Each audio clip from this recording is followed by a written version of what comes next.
बीड लोकसभेची निवडणूक लढवण्यावर ठाम आहे असं ज्योती मेटेंनी म्हटलं। शरद पवार गटाकडून मला विचारणा करण्यात आली असं ज्योती मेटे यांनी म्हटलं आहे। शरद पवार गटासोबत सकारात्मक चर्चा झाल्याचंही त्यांनी म्हटलं।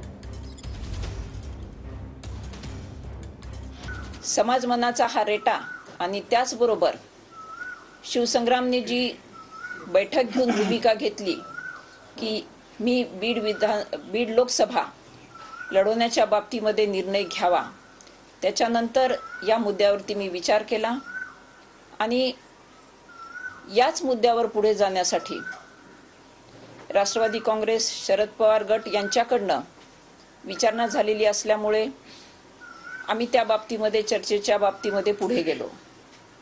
आजही ती चर्चा चालूच आहे।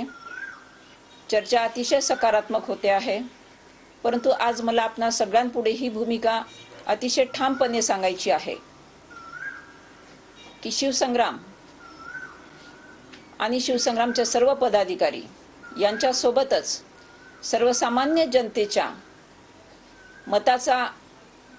मनाचा कौल जाणून घेऊन त्यांचा आदर राखण्यासाठी लोकसभा निवडणूक लढवण्यावर मी आज ठाम आहे।